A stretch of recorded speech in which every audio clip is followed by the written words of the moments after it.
All right, welcome back, everybody. Just a reminder, in the first part of this class, what we focused on was the work of Hermann Ebbinghaus, how he first started research on memory, and then we transitioned into a number of different techniques that have been invented since Ebbinghaus to look at different types of memory that we have, and also the different ways that we can actually get at some of the traces of memory that are in our head. In the second half of today's class, or this class, what we're going to be focusing on are problems with our memories, so issues that will pop up along the way that show our memory is definitely not perfect. Then after talking about how our memory isn't perfect, we're going to discuss some of the ways that researchers have proven we can actually improve our memory capabilities. Hopefully you can apply some of these techniques to not only this class, but some of the other classes that you might be taking or other things that you might be experiencing in your future. When we talk about ways to improve our memory, I want to revisit the idea of different types of memory that we talked about before. So before this break, we said when we look at long-term memory or other types of memory, we oftentimes want to break it down into different temporal stages or different categories. We also said, though, that other researchers have found other ways to break down memory. One of the ways people have broken down memory, in addition to the ones we talked about, is in the steps that actually we undergo in the memory process. Namely, what lots of researchers say is that when you get something presented to you, you have to do a number of things before you're actually able to reproduce that information. The first thing you need to do is encode that information. You need to perceive it, create some neurological signal that allows you to perceive what it is you're actually seeing. Then you need to do something called consolidation, where you relate it to something in the environment, something from your past. You essentially create a coherent story out of that information. After that, that information has to sit in your head for a while. We call this storage. And then later on, you'll be asked to recall or retrieve that information. As we discuss this particular topic, what we're going to see is that each step along the way can cause some problems in our ability to reproduce information. Now, to discuss this idea of problems with our memory, what I thought we'd do today is give you a number of different tests to show how our memory might be faulty. Some of you might do well in these tests, some of you might do really poorly in them. Remember, if your results that you get are not the same as what I'm describing, you are just an exception. Statistically, we know in cognitive psychology that the results we're going to be discussing are true of most people. So as we move along, if you're willing to do this, please participate in the memory list tasks that I have you do so you can get a clearer sense of the terms and the ideas that we're talking about along the way. The first concept we're going to be addressing deals with problems that we have in the actual encoding process. So making sense of something, trying to create something in our brains that we can actually process and store. And to introduce this idea, I'm going to be reading to you 3 different lists. But as I'm reading these lists, I want you to do a number of different things. Now, in the first list, all I want you to do is listen to the list, and after I'm done, immediately after I've finished, write down as many words as you can remember. This is going to be kind of our control list that we'll use to compare it to some of the other lists that we'll read along the way. Alright, so if you've got that pen and pencil, pen and paper, here we go. Ring, shoe, time, ear, bike, bed, corn, lace, table, rock, dog, and rack. Write down those words.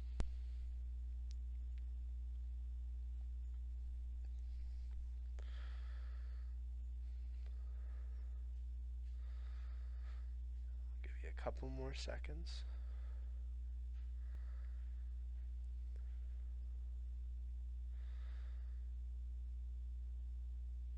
Okay.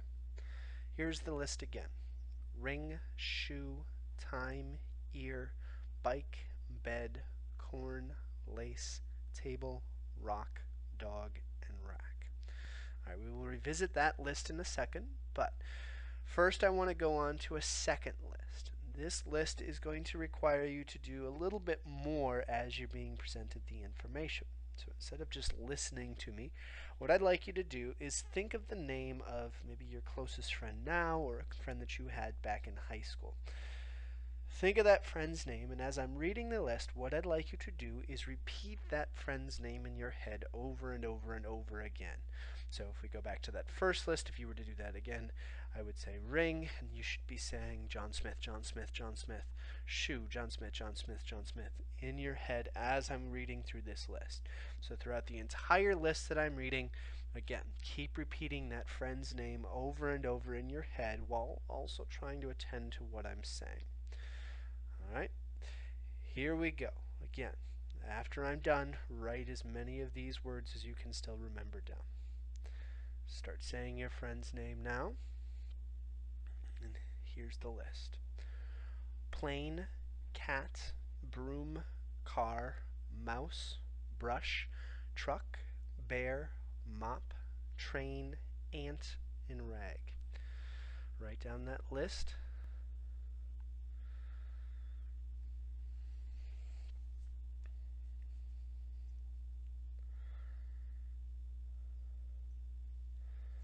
I'll give you a few more seconds.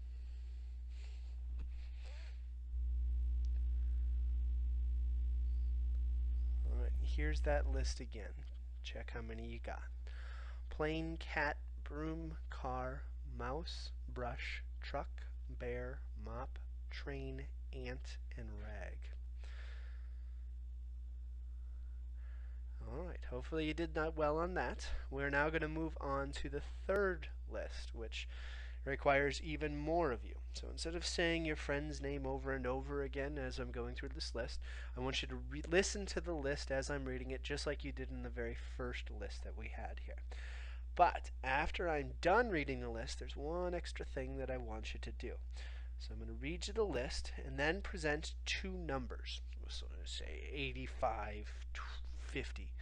And after I present those two numbers, the first one always being higher than the second, I want you to count backwards in fours from that first number to the second one, or at least the number that lands below it. So if I said 85, 50, you'd say 85, 81, 77, 73, 69, 65, 61, 57, 53, 49, and since 50 was the one we had to stop on, you would stop there. And then after that, I want you to write down as many words as you can still remember. So again, list, two numbers, highest number is going to be first, second number, and you go down from the first number until you land on the second number or you land below that second number, and then try to write down as many words as you can remember.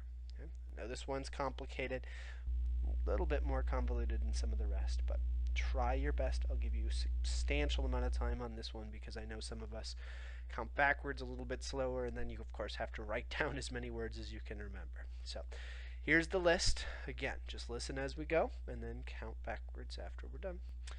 Heart, shout, time, blank, belt, flash, stain, tree, stand, stamp, board, and book.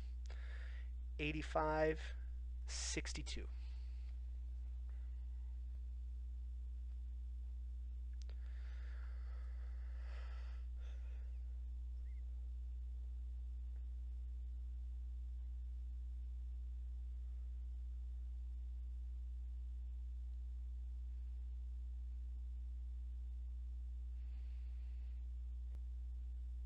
And if you're not finished counting backwards yet, start writing anyway. Write as many words as you can remember.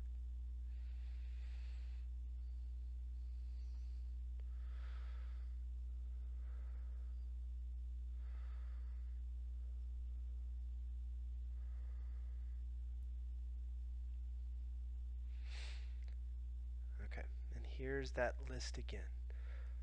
Heart, shout, time, blank, belt, flash, stain, tree, stand, stamp, board, and book. And what we are doing here in all these activities is messing with the way the information was presented to you, and in essence, messing with the way you are capable of encoding this information. What we see as cognitive psychologists is that your ability to remember information or encode it is highly dependent upon when that information is presented and what's going on as you're being presented that information. We call this particular effect the serial order, sometimes called the serial position effect. And what we see is that when information is presented to you, most people have an adept ability to remember information at the beginning of that list or that sentence or that paragraph really well, and at the end of the sentence, list, paragraph, or whatever really well. But all the stuff in the beginning tends to get lost. But we do have specialized names for this effect in the beginning and a specialized name for this effect in the end. The ability to remember information at the beginning of lists is called the primacy effect. And we should probably be able to see that in the list that we read. So if we go back to the first list, I'd like to have all of you look and see if you remembered the words ring and shoe. I'm guessing there's a good chance that almost everybody in this class right now remembered those two words, ring and shoe, because those were the two first words that were presented. And we see this time and time again in numerous studies, not just with lists, but with stories people are told. When it comes from the beginning, it's fairly easy to remember. We should see the same thing with list 3, even though sometimes it doesn't work quite as well. The words heart and shout are probably two words that almost everybody in this class was capable of retaining. But we also know that we can actually remove this primacy effect. We can kind of block people's ability to attend to that information in the beginning of lists earlier.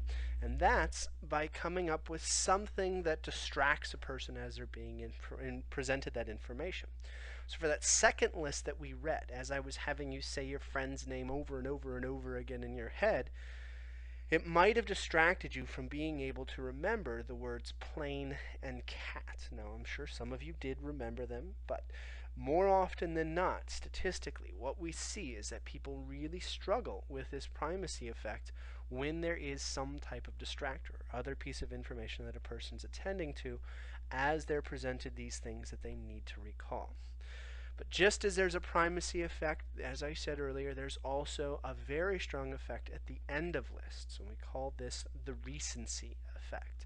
So if we go back to those word lists, in particular that first one, I'm guessing there's a really good chance that most of you guys remembered the words dog and rack, the last two words on list 1. I'm also guessing, because the primacy effect, the recency effect shouldn't have been removed from the second list, it was the primacy effect that we were trying to get at, that you guys should have been able to remember the words ant and rag fairly well from the second list. But if we distract you at the end, just like we had with the primacy effect, we can actually remove this recency effect. So if I give you, say, 2 random numbers and make you think over and over in your head about how you can count back from the first to the second, and I occupy your mind and your attention, some removal of this recency effect occurs. We don't know if it's because the echo leaves or our brain starts attending to other stuff, so it makes that information just kind of part of the whole. But regardless of why this is the case, we can often get somebody to remove the recency effect or lose that recency effect if we do something like we did for list 3. So the words board and book are probably two words that you're less likely to recall than some of the other ones that we discussed. Now again, individual differences are there, but this recency and primacy effect, which add up to being part of the serial order effect, are really critical components that cognitive psychologists have identified when trying to predict what you're going to remember better than other things. A side effect of this, though, is the fact that everything in the middle tends to be forgotten. So when you're reading a list, when you're being presented huge pieces of information, we know that you're pretty good at the beginning and the end, but in the middle, it's sometimes hard. So if you thinking about this class, that means those first couple slides you probably have down packed. But when you get into the middle, when you start getting distracted or you just have so much information you're being presented, sometimes it's harder to retain that stuff because your encoding just isn't as effective at that point in time. Now, another problem that we have with the ability to remember information is something that we call interference. This is not necessarily something that we're better at. Instead, it's something that causes us to do worse at remembering specific things. And we think that this concept of interference is actually a part of both the encoding and the consolidation process, making sense of something into a coherent story that we're able to recall later. When we look at interference, I'd like to do another activity so you can see how, theoretically, your mind might not be able to process things as easily when specific information is introduced or specific blocking information is introduced. The first list I'm going to read you is a list of flowers. So what I'd like you to do is listen to the list that I'm presenting to you. And then after I'm done with the list, wait for more instructions. Do not write down the list immediately. Okay? Here's the list. Please, again, just listen, and I'll instruct you to do more later. Daisy, carnation, geranium, marigold, orchid, pansy, violet, poinsettia, sunflower, and honeysuckle. All right, now that I've read that list, I'm going to read you a second list. Again, please listen as best you can, and afterwards I'll give you one final set of instructions. Tulip, daffodil, iris, hibiscus, rose, lotus, water lily, lavender, goldenrod, and mistletoe. I know this task might be exceptionally hard for those of you that aren't 100% clear with the English language, but what I'd like you to do is do your best to try to recall as many words as you can, not from the first list, but only from the second list.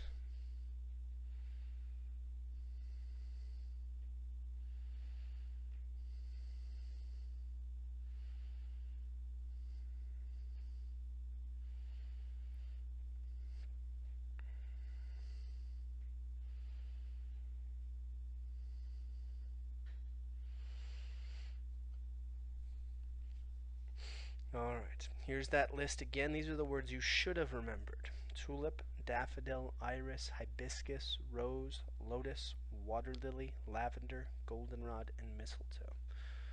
Now, I'm guessing a lot of you struggled with this task, and it's because of something that we call interference.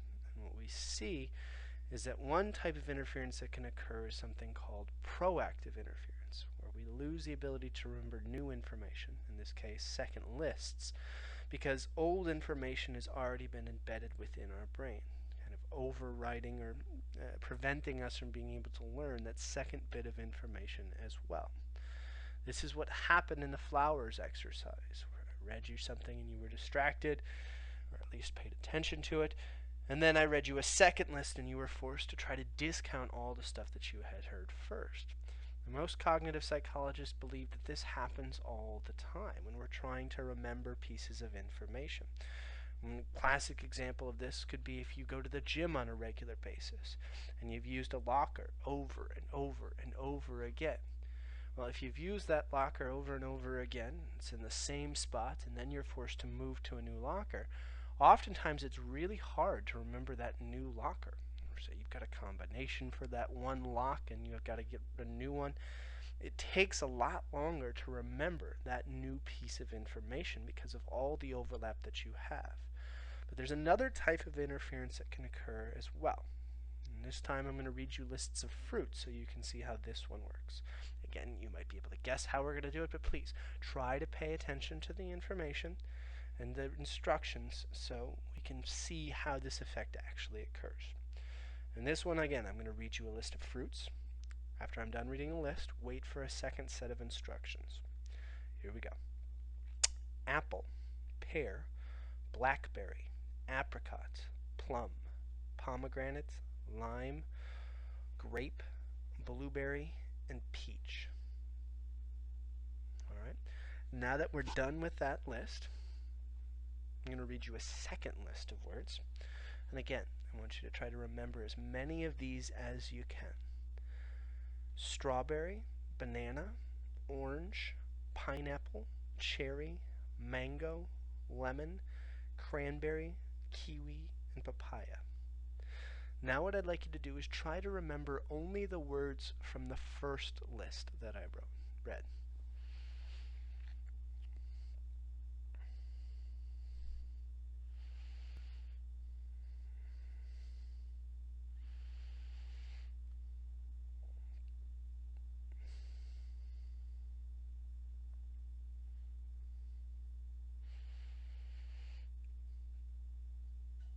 All right, here's that first list again. Apple, pear, blackberry, apricot, plum, pomegranate, lime, grape, blueberry, and peach. Now this was fairly tough, and it's because of something that we call retroactive interference. So not only do we lose the ability to remember new information as well when there's old material, but lots of past information can start to get overridden, start to be erased as we start to try to remember new stuff or attend to new things. This happened in the fruits exercise when I read that second list and distracting you from the first one.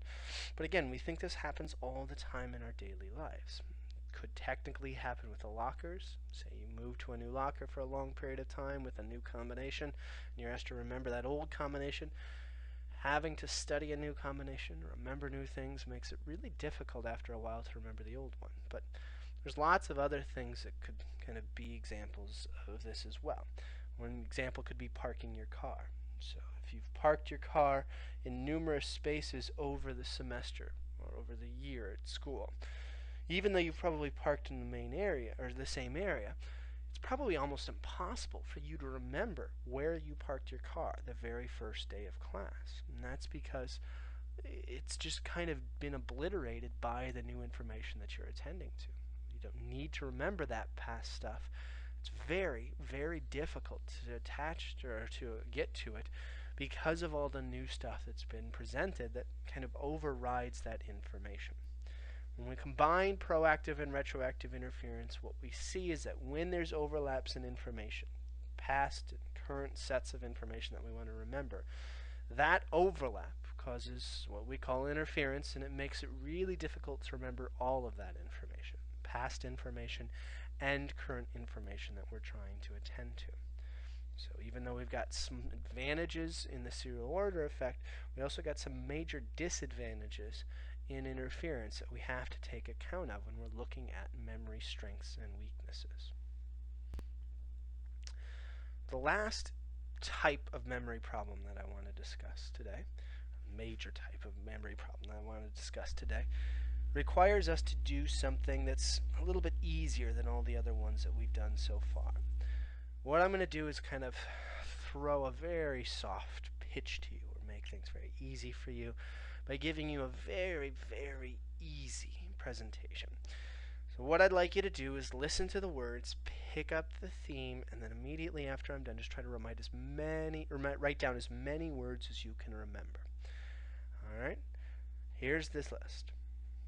Dream, pillow, rest, night, snooze, bed, dark, eyes, shut, sheets, blanket, and late. Please write down as many words as you can recall. And I've got a really good sense that most of you will do exceptionally well in this.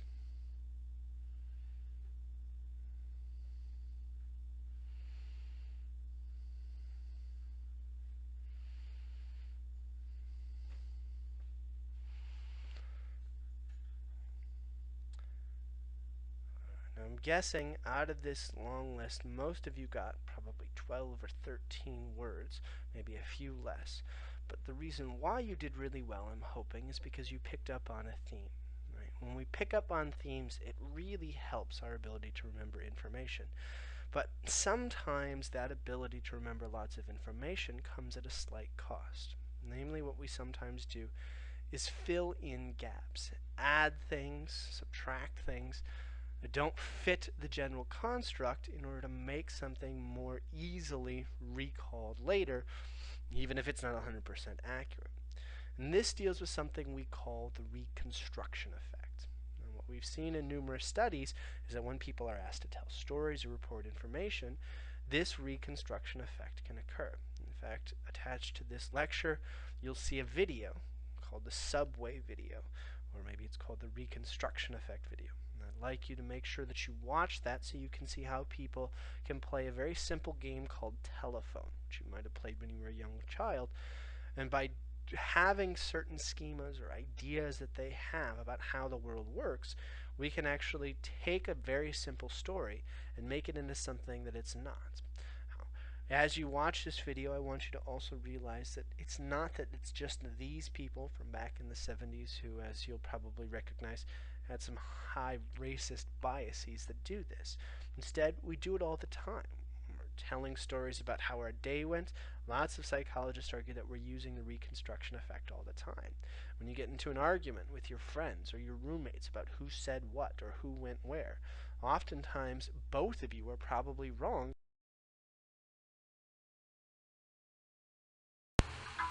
I'm back. Sorry, both of you are probably wrong because you distorted the information in some way. This probably happened to a lot of you in list 4. I'm guessing most of you guys wrote the word dream down. I'm guessing most of you wrote the word bed down. I'm also guessing most of you wrote the word late down. But in addition to those 3 words that were on the list, I'm guessing a ton of you also wrote the word sleep down. And sleep had nothing, well, it had something to do with the list, but it wasn't on the actual list. The list again was dream, pillow, rest, night, snooze, bed, dark, eyes shut, sheets, blanket, and late. Sleep was not on that list, even though most of the time statistically we find about 75 to 90%, depending upon the group, tends to remember the word sleep.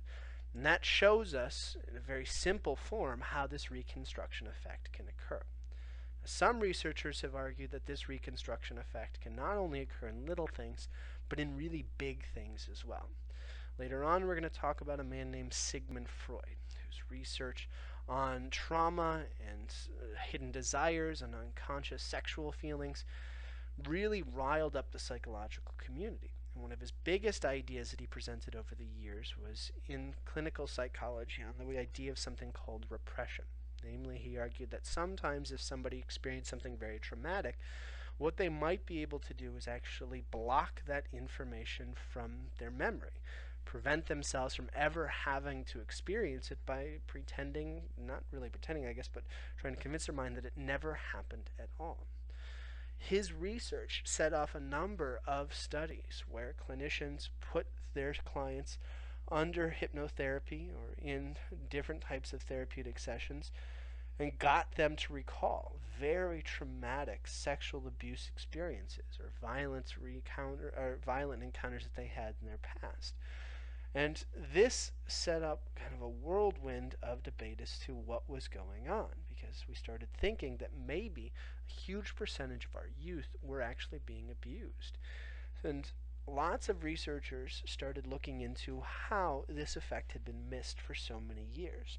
And one particular theorist named Elizabeth Loftus actually came up with a really interesting idea. Still, it's very controversial, but it gives us a sense of how some of these individuals might have been remembering these things. What Loftus proposed is that a lot of these people might have just been given enough suggestions by their therapist, enough information by their therapist, to actually reconstruct an experience that never happened. And she not only proposed it, but she proved that it could be done in a very, again, controversial experiment. What she did in her study is she had young children, actually not young children anymore, college children, come into a laboratory with their parents.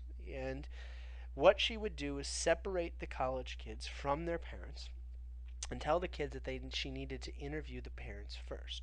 She would walk into the room with the parents, ask them a number of questions, and then after asking them questions for a number of minutes, go into the room with the college students. have them sit down, and she would tell them, what we're doing in this experiment is looking at past traumatic experiences and how they might have shaped your life and how they kind of sit with you today. She would tell them then that their parents had told her about a traumatic experience that occurred to them when they were about 5 or 6 years old.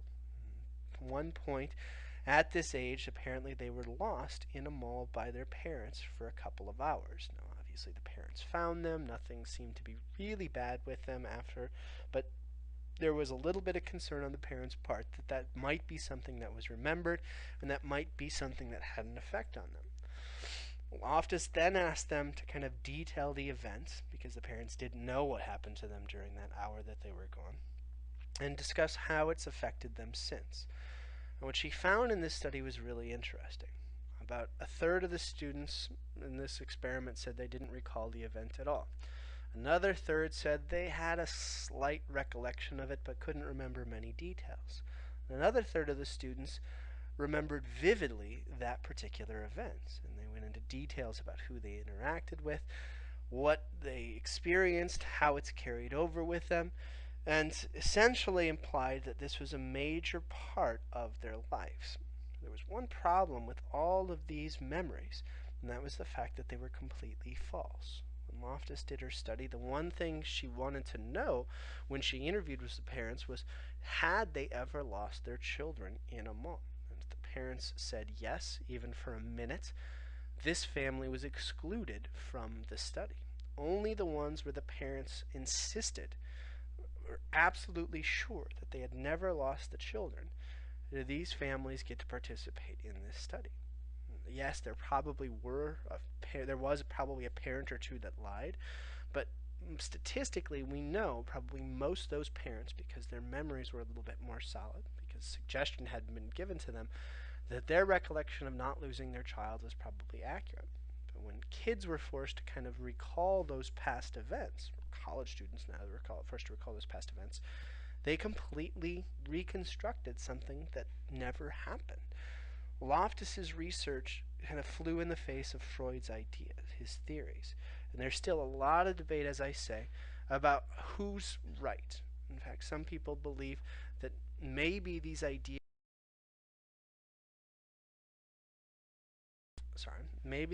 of recovered memories in psychoanalysis might be entirely just a product of people putting suggestive ideas into children's minds. Other research, though, has indicated that maybe it's not true for every case of recovered memories, but just a large portion of them. Some cognitive psychologists, though, that argue that repression just doesn't exist at all. I don't want to take one side on this particular debate, but I do want you to see that we can theoretically, as Loftus shows, create a reconstruction effect of something that we think of as very, very important and very, very traumatic. We also think that this happens not only in the big things, but in our normal daily interactions. We can even have a reconstruction effect not only on what we did, but what we thought. An example of this is something we call the hindsight bias. So for those of you that might have had a bad day recently, you might have caught yourself saying, I knew that today was going to be a bad day, or I knew that I was going to be upset. But what we've seen statistically is more often than not, you don't know it. Same thing with sporting outcomes. When people are asked who they thought was going to win a major sporting event, a major soccer game, basketball game, football, more often than not, when these people are interviewed, when they're asked who they thought was going to win the game after the game had occurred, a huge percentage of people give the impression that they knew all along that a specific team was going to win. So if you say we have a Super Bowl and lots of people are asked who they thought was going to win the Super Bowl as it's ending, over 75% of people usually say, oh, I knew all along that it was going to be the team that won. What's interesting, though, is the fact that most people tend to be just kind of recreating this. In fact, in one study for a major soccer event, participants were either asked who they thought was going to win the game before the soccer event started or after the soccer event started. They're split up into two groups. The first group, the ones that were asked who was going to win the game before the soccer event started, were split almost down the middle. Half the participants got it right, half the participants got it wrong. But when the same collection of individuals watching this event, going to this event, were only asked who they thought were going to win after, over 3/4 of these people said they had originally thought the other team was going to win. Now, that doesn't mean everybody's wrong and then they think they're right. But what it does mean is a huge percentage of us can actually distort our own perceptions of what we were thinking because of what we encounter and what we experience. Again, watch the subway video if you haven't. This idea, the reconstruction effect, is another major component to how our memory can be distorted by different situations, different things that we actually. One of the questions you might be asking yourself is, if I've got all these things that is messing up my memory, how can I possibly improve it? Well, cognitive psychologists have also looked at this idea. And one of the terms that they often talk about is something called levels of processing. Namely, what we see is that if you want to retain information better, one of the best ways to do it is to think about it more what we call deeply. When we're talking about deeply, what we'd like you to do is to make more attachments. So create stories, create reasons behind what you're learning. So in the psych class, if you want to process stuff more deeply, if I'm presenting an idea, you should think of situations where this particular effect or this particular event affected you. You can also think of how you might use this information in the future. And by elaborating on that, making sense of things and processing it, you have the ability to recall that information much better. If you just simply listen to it at the surface level, maybe try to memorize a term or two, it's very difficult to be able to recall that information later. And we think this levels of processing effect occurs for a number of different reasons. One of the prime reasons is the fact that you just tend to spend more time on information when you're trying to present or trying to process it more deeply. If you're reading a book and you think of all the examples of how these things apply, it ensures that you're going to slow down in your reading. You're not just going to zip through it and just read the words. Instead, you're going to make sense of the words and try to integrate it into your memory and into the past experiences that you've had. But even if we control for time, what we also see is that your brain tends to make sense of that information by creating more connections for you within the regions of your brain dedicated to memory.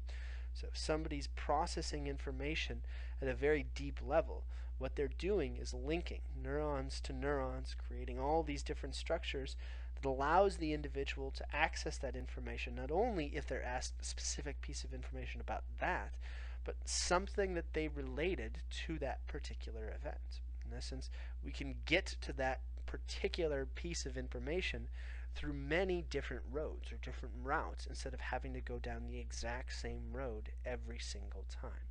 So if you're trying to improve your memory, in particular encoding and consolidation, levels of processing is one first way that you can actually do this. Another way we can do this is to make sure that when we're asking ourselves to reproduce information, that we're reproducing it in an environment that's very similar to the one that we were actually presented it in the first place. We call this the encoding specificity effect. And what we see is that if somebody's presented information in a number of different ways, when they're asked to reproduce it in that same manner, it helps greatly in their ability to reproduce things. And we've done this with language studies, or we've presented people information in one language. Say if we're presenting somebody something in French and we want to then ask them to reproduce it in Spanish, these people obviously have to be bilingual. What we see is that they can remember that information when they're asked to, or they can recall that information when they're asked to recall it in French much better than they can if they're asked to recall that information in Spanish, assuming they're presented it in French. But if we reverse it, and these bilingual individuals are presented information in Spanish, then they're much better at recalling it in Spanish than they are in French.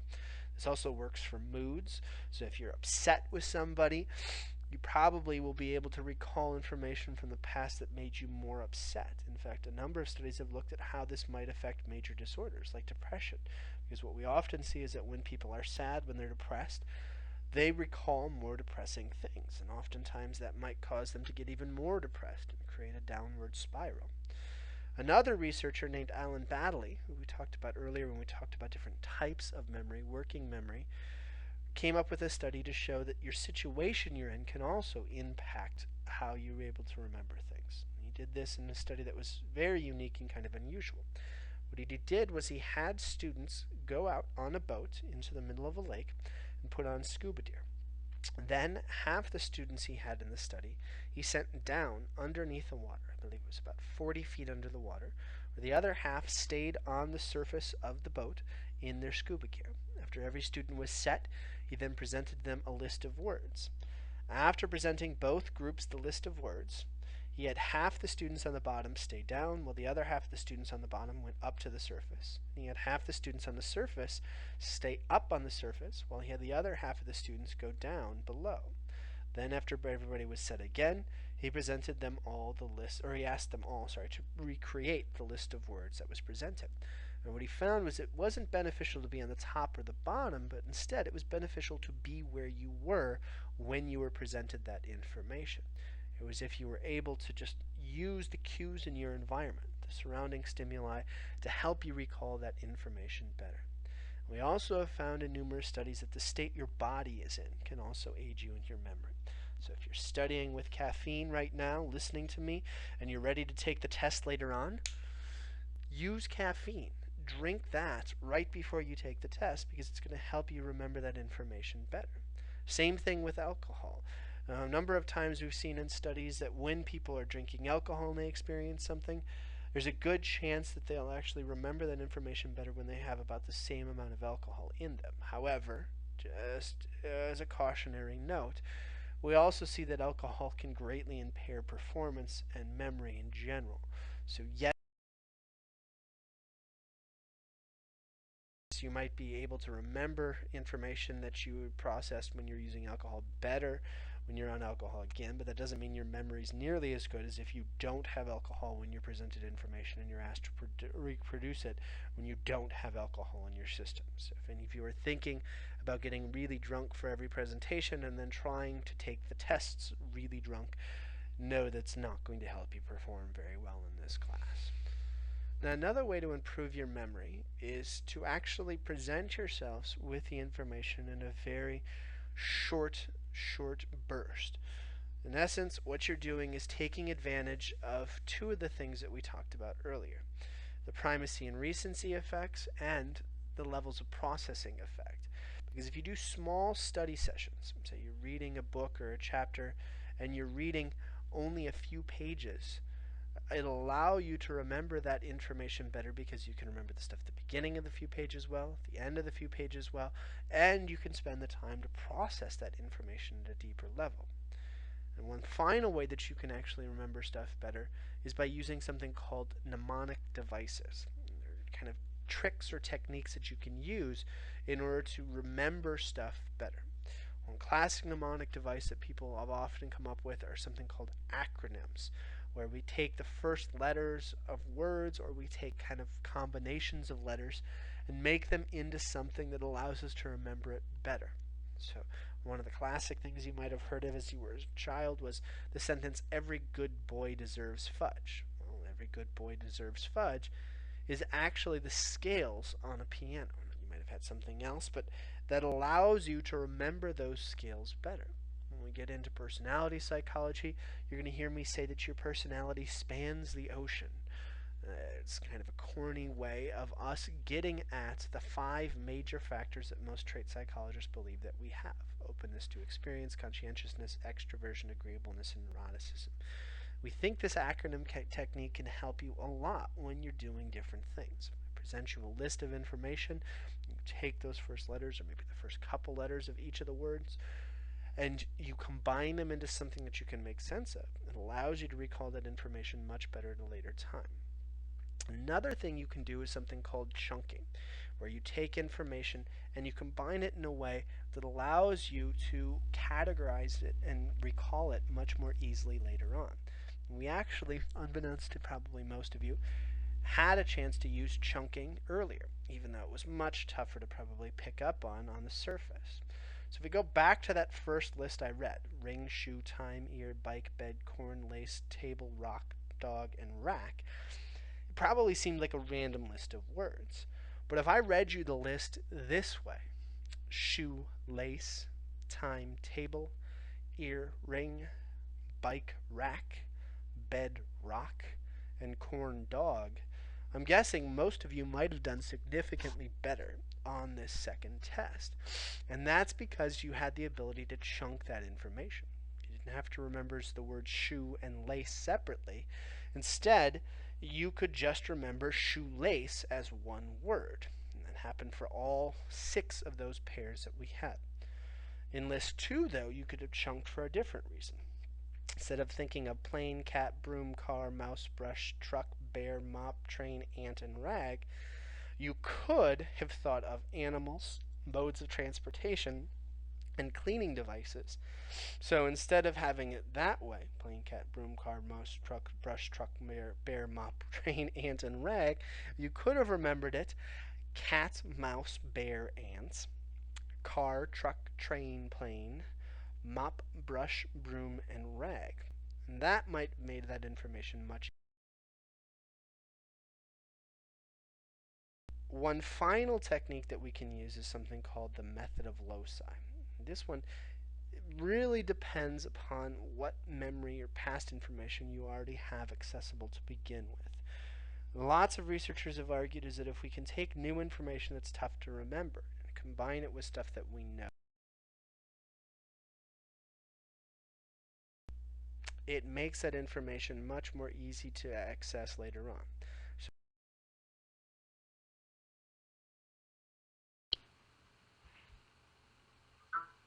Sorry, having an issue with my mic. Say you need to go grocery shopping. Well, instead of going grocery shopping and trying to remember 8 items off the top of your head, and usually failing and forgetting one or two things, what cognitive psychologists should argue is that what you should do is pair that information with something you know you're going to remember. Say the house you grew up in. So if you've got a list of bread, eggs, milk, I don't know, for some reason, checkerboard or something like that, what you can do is take that information and pair it with something that you're very familiar with, your house growing up. So what you can do when you go to the grocery store, or right before you go to the grocery store, is think of those eggs that you need and take them and put them in, say, the living room of your old house in your head. So take eggs and splatter them in your head all over the window in your living room. And if you need milk, you can go into your brother or sister's room. You can take milk and pour it all over their bed. If you need a checkerboard, you can take the checkerboard and put it in the sink in your kitchen. And that way, when you go to the store, instead of having to think of that entire list, all you have to do is go into your head and into each of the rooms of that old house that you grew up in, and all the items should still be there. So walking into the living room, you know, oh, I need eggs because they're splattered across the window of the living room. You walk into your brother or sister's room and you'd say, oh, I know I need milk because there's milk right there in their bed. If you walk into the kitchen, you'd say, oh my gosh, I know I need checkers or to buy a checkerboard because there's a checkerboard in the sink. That pairing of past information with new information is something we know has a very, very strong impact on your ability to retain information. And when we combine it with things like deeper processing skills, primacy and recency effect, and some of the other mnemonic devices that we have, what we see is that even though some of us might not be great at our memory on the surface, we can greatly improve. This ends skills. This lecture on the topic of memory. Remember, we started off with talking about Ebbinghaus's work, how we test memory, different types of memory, and we also talked about where our memory can go off. Make sure you watch that video. Make sure you also go over this information again on how to improve your memories, because this particular topic is one that you should never forget. This helps you in all of your classes and all the things that you encounter along the way. So if you've got questions, please do not hesitate to ask. In the next class, we have our very first exam. Remember, this exam is multiple choice, but it's going to cover a lot of information. So before you take the test, I strongly suggest you review the slides in the textbook. Again, as a reminder, you can use your textbook and the slides on the exam. I just have no ability to control that. But you absolutely, under no circumstances, can take it with anybody else. If you have questions between now and the exam, please ask. Otherwise, happy studying, and I will be speaking to all of you very soon after the exam in our next class. Take care.